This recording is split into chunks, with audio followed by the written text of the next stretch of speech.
Welcome students. In this module, we will learn some new concepts related to energy. Free fall, definition and expression, definition, formula and units of power, and some numericals. Let us learn about free fall. As you can see in the picture, an apple is released from a certain height, falls freely towards the ground. An object falling solely under the influence of gravitational force is said to be in free fall or to be falling freely. During free fall, only gravitational force acts on the object. Let us learn more about free fall. To understand it better, let us see one example. Suppose an object of mass m is falling freely from point A, which is at height h from the ground. Let the point be any point in the path of falling object which is at distance x from point A. And the point C is on the ground, as you can see in the figure. Let us try to understand the position of point A, B, C, which are in the path of falling object. Students, please concentrate on the figure and the table. As I mentioned in the table, first let us see the height of object at point A, B and C. When object is at point A, its height is AC, that is h. When the object reaches at point B, its height is CB, that is h minus x. And when the object reaches at point C, its height is 0 because point C is on the ground. Now, let us try to understand the distance covered by the falling object at point A, B and C. Again, please see the figure and the table. At point A, object is stationary. So, distance covered by the object at point A is 0. When object reaches at point B, distance covered by the object is AB, that is x.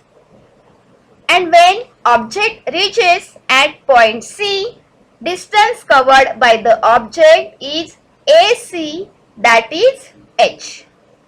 One more important thing is, as the object is falling freely under the influence of gravitational force, value of acceleration, that is A equal to g at every point in its path, as I mentioned in the table. Students, I hope you are very clear with the position of point A, B and C in the path of falling object. Now we have to calculate total energy of the falling object at point A, B and C. To get the total energy of the object, first we have to calculate its kinetic energy and potential energy. And after adding that two energies, we will get the total energy of the object. So let's calculate total energy of the object at point A now. We have kinetic energy equal to 1 upon 2 mv square, as you learned this in the previous module. But at point A, object is stationary, so it will not have any kinetic energy. After putting value of initial velocity u equal to 0 in the formula, we got kinetic energy equal to 0. Let us see the potential energy now. As you learned in the previous module, we have potential energy is equal to mgh, where m is the mass of the object, g is gravitational force acting on the object, which are constant values. So now we have to think about height of the object at point A, which is h, that we saw in the previous slide. So after putting all this value in the formula of potential energy, we got potential energy equal to mgh. Now let us add kinetic energy and potential energy to get the total energy of object. After adding these two energies, we got total energy of the object at point A is mgh. Students, please refer the diagram which is given on each slide for your better understanding. As you can see in the diagram, at point B, distance covered by the object is x and height of the object is h minus x. Let us calculate kinetic energy of object now. We have v square equal to u square plus 2as using Newton's third equation of motion. Let Vb is the velocity of object at point B. Value of A is g and distance covered by object s is x. Therefore, we get v square b equal to 2gx as initial velocity u equal to 0. Let us put this value of v square in the formula of kinetic energy. We got kinetic energy equal to 1 upon 2 m 2gx, that is kinetic energy equal to mgx. We have potential energy equal to mgh. We all know that values of m and g are constant and we have h equal to h minus x. Therefore, we got potential energy equal to mg into bracket h minus x, that is potential energy equal to mgh minus mgx. Let us add potential energy and kinetic energy to get the total energy of object. We get total energy equal to mgx plus mgh minus mgx. Plus mgx and minus mgx gets cancelled and we get total energy equal to mgh at point B.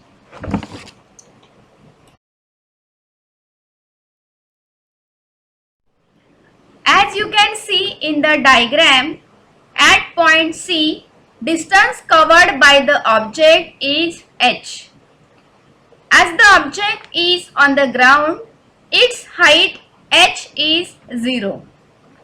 So we have initial velocity u equal to 0, a equal to g and s equal to h. After putting these values in Newton's third equation of motion, we get Vc square equal to 2gh, where Vc is the velocity of object at point C. After putting these values of Vc in formula of kinetic energy, we get kinetic energy equal to 1 upon 2 m2gh, that is kinetic energy becomes mgh. Let us see the potential energy now. We have potential energy equal to mgh. We know that value of m and g are constant and we have h equal to 0 as at point C object is on the ground. As value of h is 0, potential energy also becomes 0. After adding kinetic energy and potential energy of object, we got total energy of object at point C is mgh.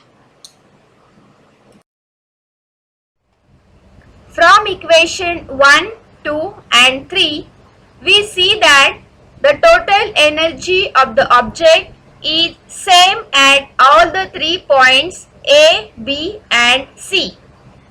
Thus, every object has potential energy when it is at the height above the ground and it keeps on getting converted to kinetic energy as the object falls towards the ground. On reaching the ground, all the potential energy gets converted to kinetic energy. In this way, at any point during the fall, the total energy of the object remains constant. Let us move to the next topic, that is power. For better understanding of the concept, let us see one example. As you can see on the slide, John, Jack and Jill have decided to meet in a coffee shop. Jill went by car, Jack went cycling, while John went walking. If all of them choose the same path, who will reach first and who will reach last? Yes, obviously Jill will reach first and John will reach last. In this example, the work done by John, Jack and Jill is same as all have choose the same path to reach coffee shop. But the time taken to perform the work is different. Different for John, Jack and Jill. Time taken by John is more as he is walking. Time taken by Jill is least as he is going by car. In this way, the fast or the slow rate of the work done is expressed in terms of power. Students, here we got the definition of power. Power is the rate at which work is done. Therefore, to calculate the power, we have to consider amount of work done and the time taken to perform that work. So, the formula of power is work upon time, that is P equal to W upon T. Let us see the units now. In SI system, the unit of work is joule and that of time is second. So, the unit of power is joule per second, which is also called as watt. 1 watt equal to 1 joule per 1 second. The unit of power is called as watt in the honor of Scottish scientist James Watt, who invented steam engine in 1781. In the industrial sector, the unit used to measure power is called horsepower. 1 horsepower equal to 746 watt. The unit of energy for commercial use is kilowatt hour. 1 kilowatt hour equal to 3.6 into 10 raised to 6 joule. Electricity used for domestic purpose is measured in units of kilowatt hour. 1 kilowatt hour equal to 1 unit. Let us solve some numericals now. First example, An electric pump has 2 kilowatt power. How much water will the pump lift every minute to a height of 10 meters? We have given data as P equal to 2 kilowatt.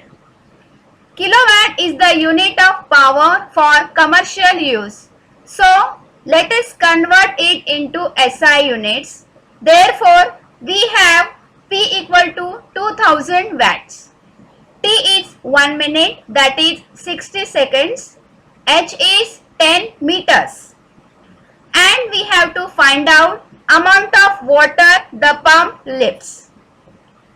We have work done by the pump is equal to the potential energy of water, which is equal to mgh. So, now the formula changes as P equal to mgh divided by T. After rearranging the terms, we get M equal to Pt upon Gh. Putting all the given values in the formula, we got the mass of the water is 1224.5 kg. Example 2. If a 1200 watt electric iron is used daily for 30 minutes, how much total electricity is consumed in the month of April? Given data, P equal to 1200 watt, T equal to 30 minutes, that is 1800 seconds.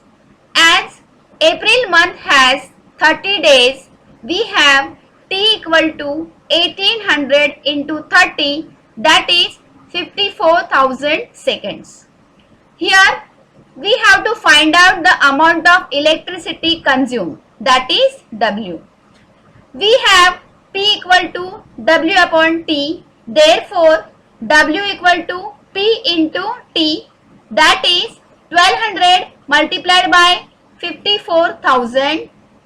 So we got W equal to 6 crores 48 lakhs joule. We know that 1 unit equal to 3.6 into 10 raised to 6 joule. 6 crores 48 lakhs joule equal to 18 units. So, 18 units of electricity are consumed in the month of April. Example 3. The velocity of car increases from 54 km per hour to 72 km per hour. How much is the work done if the mass of the car is 1500 kg?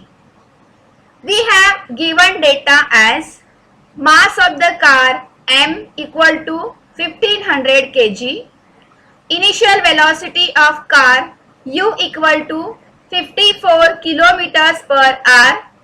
Let us convert it into SI units. 54 kilometer equal to 54,000 meters and 1 hour is equal to 3600 seconds.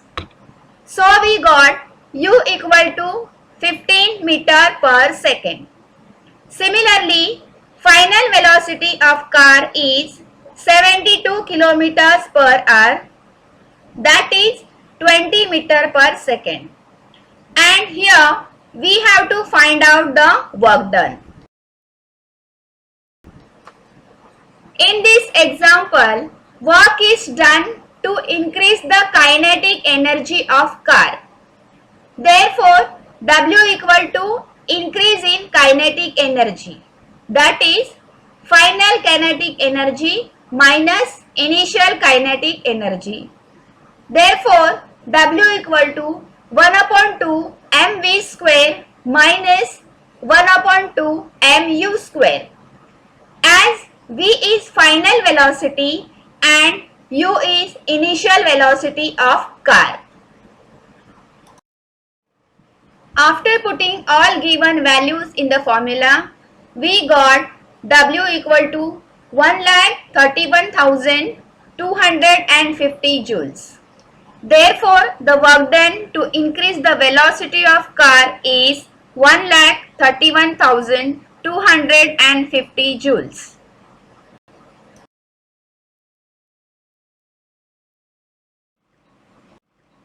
Let us revise once what we have learned in this module. Free fall is object falling solely under the influence of gravitational force is said to be in free fall or to be falling freely. At any point during the fall, the total energy of the object remains constant. Power is the rate at which work is done. Power equal to work upon time. 1 watt is equal to 1 joule per 1 second. 1 horsepower is equal to 746 watt. 1 kilowatt hour is equal to 3.6 into 10 raised to 6 joule. Electricity used for domestic purpose is measured in units of kilowatt hour. 1 kilowatt hour equal to 1 unit. Also we solved some numericals. Thank you.